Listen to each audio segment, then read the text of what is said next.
The DJI Mini 4 Pro is not just fantastic for taking video, it's also great for photos as well. And in today's video, I'm going to be showing you how you can make your photos on your DJI Mini 4 Pro even better. Now the Mini 4 Pro is really small and convenient to take around with you on your trip, so make sure you get loads of photos.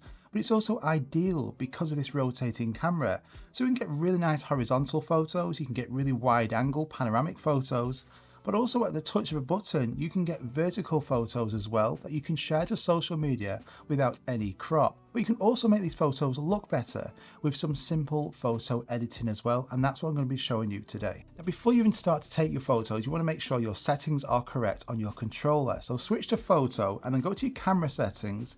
Now, I personally use 12 megapixels under resolution. I don't use 48 megapixel. One, I could upscale that afterwards in the edit if I wanted to, but the main reason is the 48 megapixel version on here is a lot slower at actually capturing that photo. If you're taking multiple photos, 12 megapixel is going to save you a lot of time. You want the aspect ratio to be 4:3, and most importantly, under format, you want it to be JPEG and RAW. Now you can just use your JPEG photos and share them instantly, but the RAW photo, what this is going to do, this is going to be a larger file size, but it's going to capture much more detail. So you might find you take a photo and it looks pretty bad, really underexposed. With a RAW photo, because it captures more data, you can recover that, save a lot of it in the edit, and that's what I'm going to show you right now. And before we start this, if you do enjoy tech and drone content, just hit that subscribe button. I've got loads of really interesting content coming really soon. Hit that like button and let's get into it. I'm going to be using Luminar Neo. This is a fantastic program, really easy to use. So whether you're like a beginner or a professional, just editing on here is so much faster. But it has got a plugin so you can use this on Lightroom and Photoshop as well. You can switch between these programs. But I'm going to be showing you a few examples now using some of these different features and software features built into Luminar Neo to show you just how easy it is. Now, one of the first things I like to do in any of these drone shots is go into Super Sharp AI. Because this is a small drone, that drone is fighting against that wind, that gimbal is trying to stay as stable as possible. But there is always going to be a small amount of blur on every photo. So if I go into here under Super Sharp AI and click low, it will detect that photo and it will just make sure that that's going to be as sharp as possible. And you can also go into noiseless AI as well.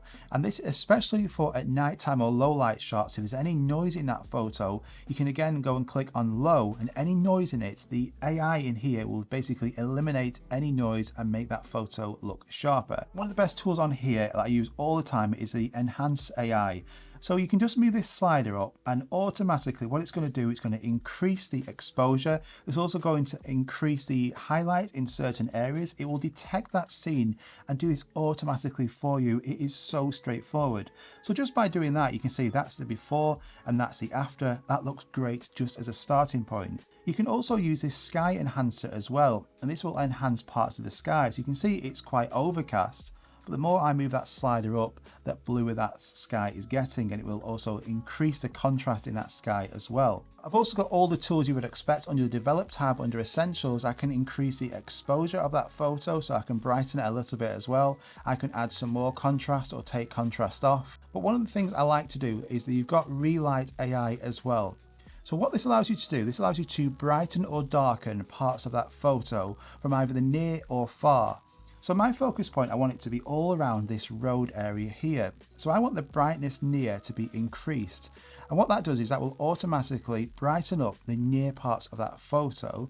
And then all the mountains in the distance, I'm just going to decrease that slider and make them look a bit darker. So the element I want you to be focusing on is this road with the mountains in the background. And by doing that, automatically, it does all that for you. So that's the before again, and that's the after. You can see it just makes that whole road area pop a bit more. You can see also in the road, if we just zoom in, there is a couple of distractions here. So we've got like a sign and like a bin or something. So if we just actually go now to the erase tool, I can just paint over them really simply like that. Click on erase and they are gone. So if we zoom out again, now you're not going to be able to see them. So it takes care of anything with that erase tool really well and easily. I'll show you that in detail as well. So that's looking much better. But what's also great about this program, you can also add LUTs as well. So I've got my own video LUTs for the Mini 4 Pro, but you can use those LUTs on here as well for photos. So we go into choose LUT under mood. Now I've already added the one I want to use for this, but we go to add custom file. So you would click on the Mini 4 Pro LUTs, and under normal LUTs, I'm going to use the cold fire LUT. So I'll click on add, and then under actual choose LUT, this is where it's going to be under custom LUT. So I'm going to click on that now, and that just changes that look again. So you can see it goes for that more of an autumn look. So that's the before, that's the after. So it doesn't overbake it, it's not too much, it's just perfect. These are all specially designed for the Mini 4 Pro. So that's my LUT added. So yeah, you can add custom LUTs when using this program, Luminar Neo. So if you go into Sunrays, so you can see the brightness part of here on this side, that's where I've brightened up this image. So I can go to actually place sun center as well.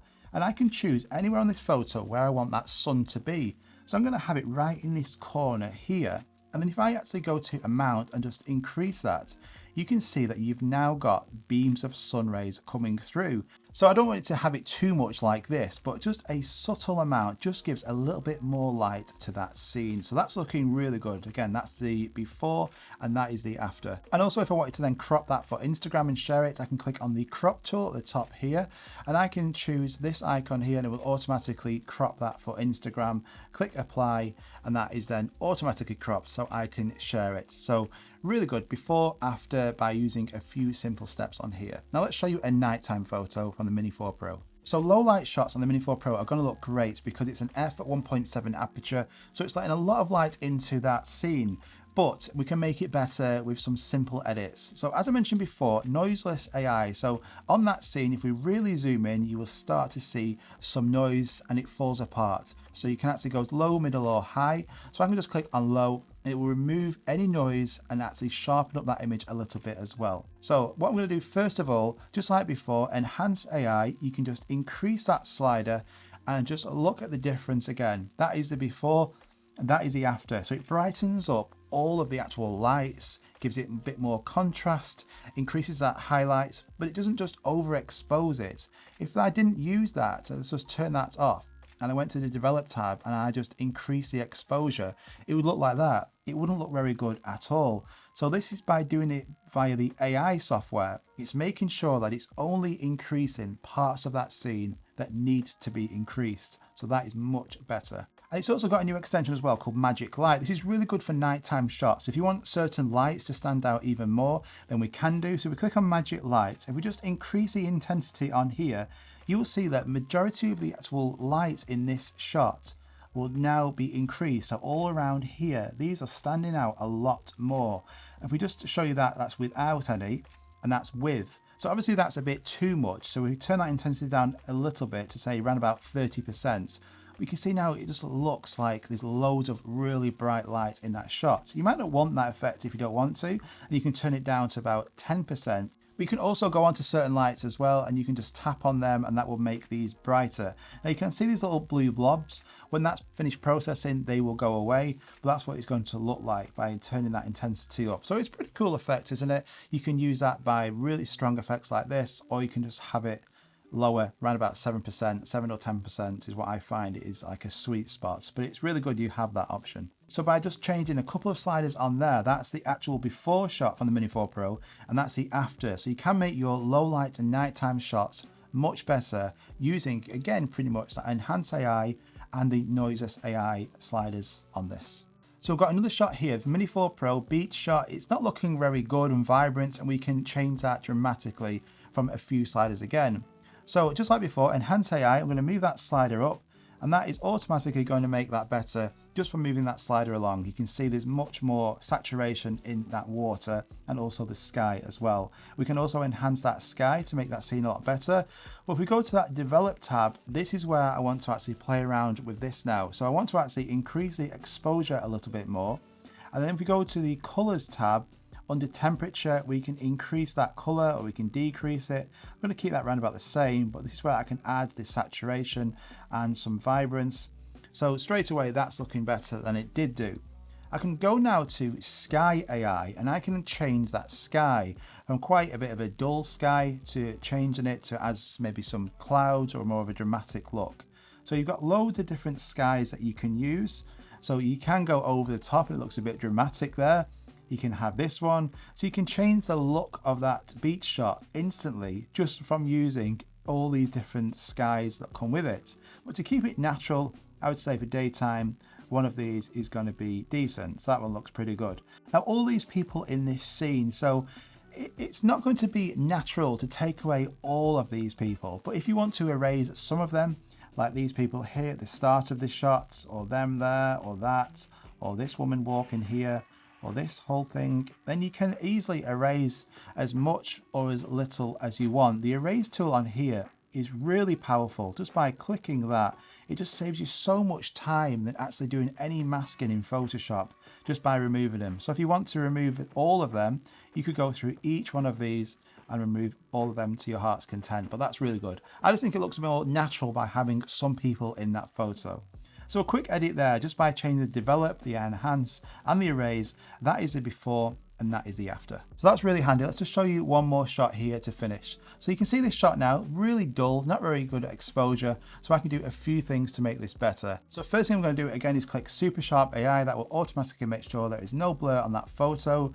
And I'm going to go to the develop tab because I want this to be a little bit brighter. Now I'm going to go for more of a moody look here. I'm going to change different parts of this photo. I'm going to show you that you can manipulate this quite a lot really fast. So I'm going to increase the exposure a little bit here and also add some contrast. I'm going to bring the highlights down a little bit and increase the shadows. So that's not made a dramatic difference to start with, but we will show you in a minute how you can. So enhance AI, I'm going to enhance that whole scene a little bit, but I don't want it to be too bright. I'm going for that moody look. I want to change the sky on here. So the sky is looking pretty cool. It was shot at sunset, but it doesn't look very good. So I'm going to go into sky selection and select sunset 3. Now I want to flip this around and have the sun on this side. So once I've selected that, I can just click flip, and I can also move this sky as much as I want. So I also want it to be kind of just like popping out to the right hand side here, so it's not too obvious, and it takes away the whole detail of that photo. I want it to be here, so it's not the main focus point. The main focus point in this photo is obviously the mountain in the background and this road here. You can see that dramatic sky now, the before, the after. I mean, it's a certain look, it's a creative look, but it allows you to do this as well, to get these shots that you would never have probably got a really nice looking sunset like this unless you were really lucky. So if you weren't lucky, you can fake it like this. So it gives you them options. So back onto Enhance AI again, I can click on Mask. I'll click Mask AI, it will detect that scene, and I just want the mountains now. So I'm gonna click on Mountains, and I just want to adjust them to make them stand out a bit more. So I'm gonna just increase the slider to around about 40%, so the mountains are the focus point in that distance.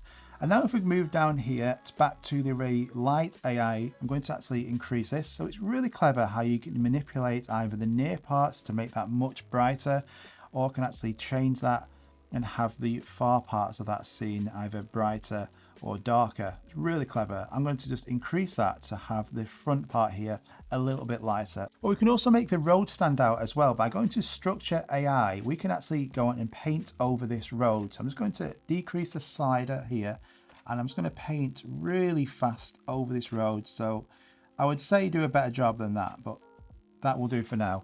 And now we can actually go and actually increase the amount, and it makes that road stand out a lot more. So that's the before, where you can actually make it not stand out, so it's really blurry. So you can see now, look at the details in that. So it looks like it's just been freshly painted. That looks much better. We can also click boost as well, and that's will actually decrease the shadows to make that dark area stand out even more. So that road now is really the focus point. Go back to the before and the after. I mean, what a difference that looks. We can also go to develop as well.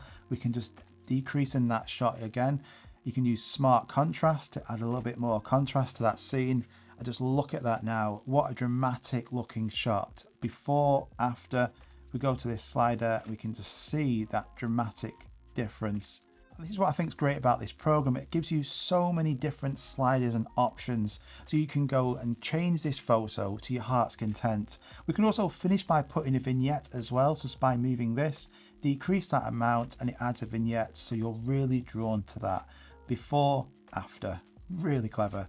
You don't just have to use it on drone photos either.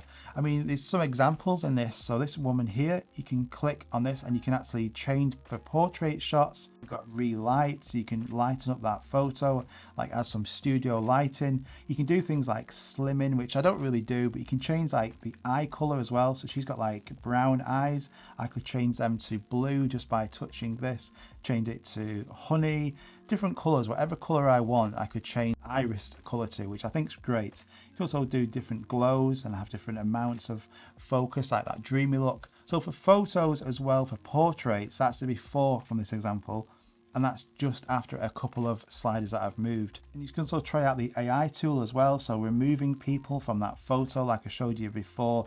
It's really clever and fast how well it removes objects. So I hope you enjoyed those edits there. Let me know in the comments down below if you did. If you've got a Mini 4 Pro, it does take some fantastic photos, but by using an application like this, you can edit them really easily.